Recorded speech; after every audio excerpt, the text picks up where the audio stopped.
Hi there, I'm Matthew Lester from the Rhodes Business School. In the first two videos in this module, we have been looking at predominantly the tax implications pertinent to companies and individuals. We've basically concluded that if you are a micro business, it's better to trade in your own name and adopt the turnover tax principle or tax as an individual. But as the business grows, the tax implications of companies become advantageous. This next video looks at the downside, and that's all the paperwork that you're going to have to get involved in to form and run a company. So we start off with just starting a company. Now, yes, you can go to somebody who will sell you an existing company. That's what's called a shelf company. They may have gone through a lot of these regulations for you, and it is suggested that that's probably the right way to go. It's very frustrating for a person to try and form a company through the internet. I'm not saying that that's impossible. Yes, you can do it, but it's going to take you a lot of tears and sweat. So let's have a look at all the different regulations that come into play. So one has to start by finding a name for a company. You have to choose a name, and the very first problem that you come up with is that not that it's got to be in one of South Africa's official languages, that's quite easy, but one has to say the name must not be the same as anybody else's name. Now, there are a million companies in South Africa, and it's very easy to find a name that conflicts with somebody else's name. That's why they don't allow you to form companies willy-nilly without first securing a name. You must also choose a name that is not offensive and doesn't include any of the isms that are frowned on by society today. Then, depending on the nature of the company, whether it is a public or private company, at the end of the name we've either got to have proprietary limited or limited, depending on whether it is a private or public company. Then we get on to lodging a memorandum of incorporation. If the memorandum of incorporation or the constitutional documents of the company include restrictive provisions, it may be necessary to put RF behind the name of the company to indicate that the company is indeed ring-fenced. The name of the company is reserved with the Companies Commission upon submission of the form and a registration fee. Once you have an approved name, then you can proceed towards the registration of a company. Now, what happens in practice is that people buy companies with an existing name. Then they change the name of the acquired company to the name that they want to have. A new company is formed by completing and filing a notice of incorporation together with the memorandum of incorporation. Please note, you haven't got a company until this process has been concluded. The Memorandum of Incorporation is the constitutional document of the company, and it regulates the nature and activities of the company. Once the Commission has received the Memorandum of Incorporation and approved the name, then it can give a Notice of Incorporation in which it will assign a company number. That's very important for identifying all future transactions. The registration number must then appear on all official documentation of that company. The Memorandum of Incorporation creates the rules for the company. These rules are filed with the Commission on registration, and they may be changed subsequently. The company may also have a shareholders' agreement which regulates behavior between shareholders. That's in terms of Section 15.6. The Memorandum of Incorporation and any rules are binding between the company and each shareholder, between the company and each director or prescribed officer of the company, and any other person serving as a member of any committee of the company. The regulations of the Companies Act include standard templates for memoranda of incorporation. Alternatively, these can be modified to suit the needs of a company.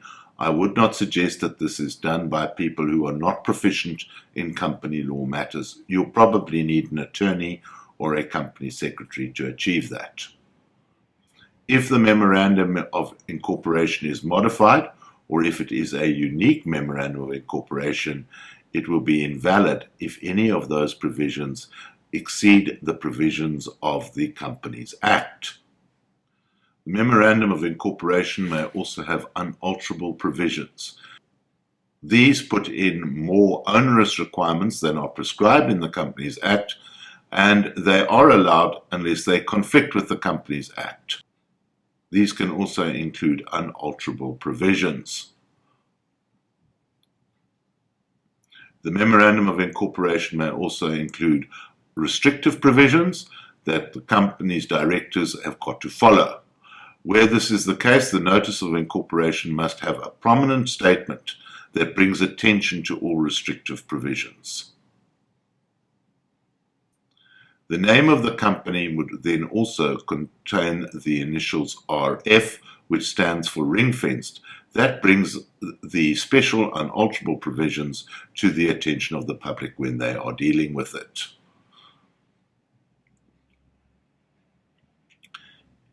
Any amendment to the Memorandum of Incorporation must be registered with the Company Commission.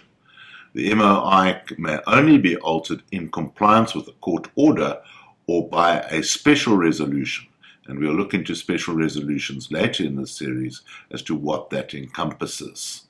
The Board of Directors may make changes to the company's share capital unless there is a restrictive provision within the MOI. However, if they do so, it is absolutely vital that a notice of amendment to the MOI is lodged with the Companies Commission. Now let's look at the basic administration of a company. A company has to have a registered office at some place in South Africa. If one chooses to keep your books and records at a different place than the place of registration of a company, then the Commission must be notified.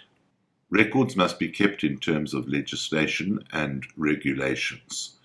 They must be kept in electronic format or paper format for a period of at least 7 years. Some papers have to be kept even longer. One has to keep a copy of the MOI as well as any subsequent amendments. One also has to have copies of all rules to the company and any amendments thereto.